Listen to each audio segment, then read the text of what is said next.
What if he faked his own death? That could be.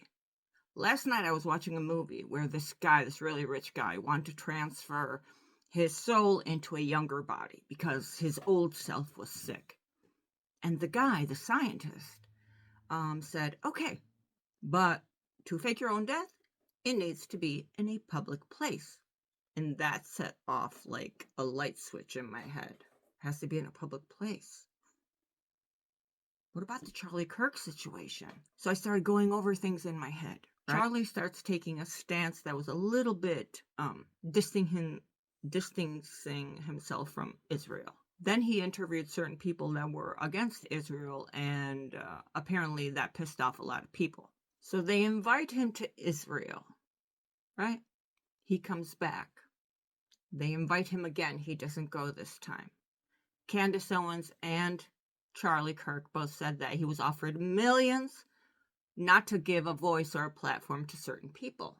No. In the meantime, Charlie Kirk was said to be a future presidential candidate.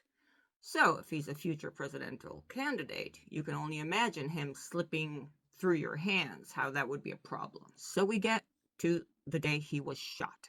I used to organize events, and for every event that I ever organized, I had to have a certain amount of ambulances or medics on site for how many people I was having.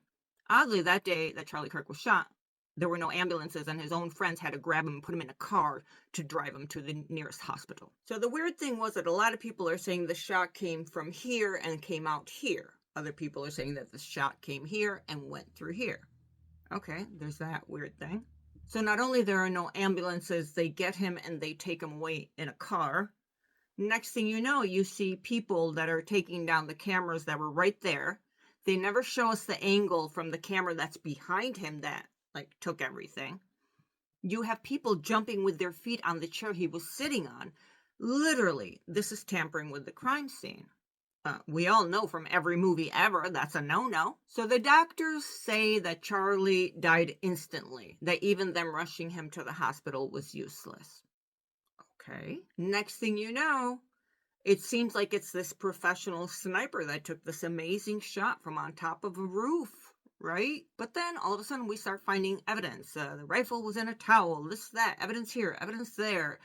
All of these things. That was like, well, if he was a pro, this is rookie mistakes. So there's that. Then the financier, one of the biggest donors to Turning Point, donates $1 million to whoever can find who did this. All of a sudden, Father of the Year decides to turn his own son into the police. Which is weird if we kind of look at it, but okay. So this guy turns in his son to the police, and he gets the $1 million reward. The kid doesn't admit to doing it. So there's no admission. I don't understand how you can turn yourself in, but you don't admit to the crime. Next thing you know, we find out that there are text messages between him and the live-in boyfriend that's a transgender kid named Lance. These text messages look like it's an essay, perfectly written out in coherent writing, punctuation.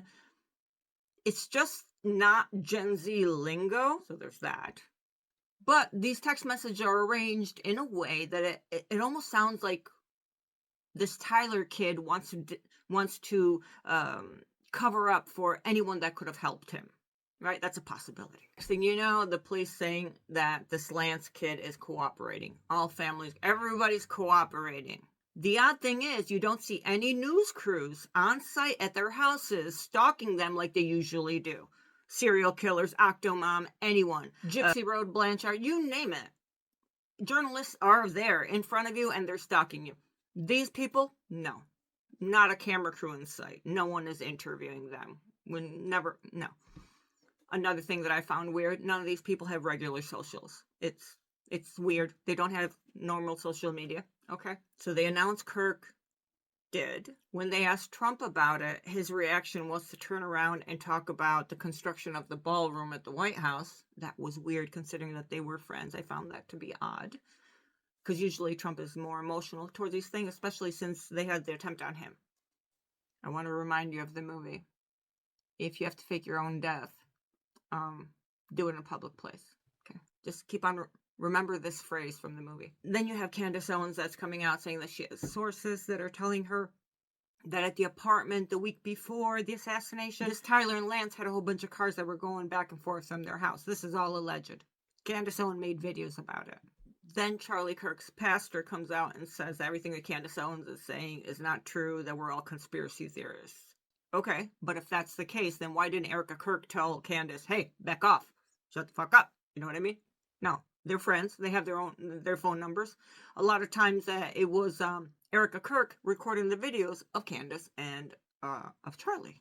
So that didn't happen. She didn't say back off. She did nothing. She's okay with whatever Candace is saying. So there's that. Next thing you know, Netanyahu comes out and does 2 public announcements saying we had nothing to do with Charlie Kirk passing away. That's weird.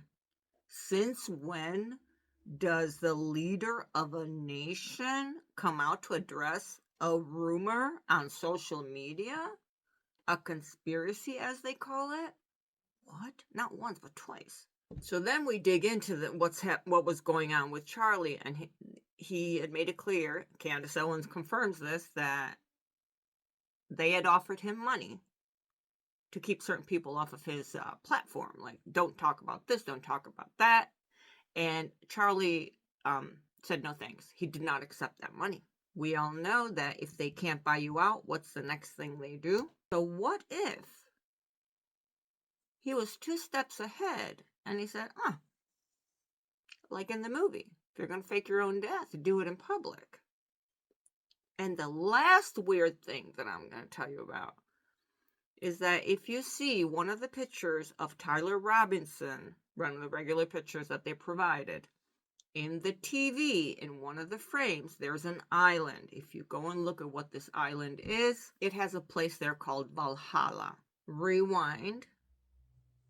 Kash, the FBI director, made a public announcement for Charlie Kirk.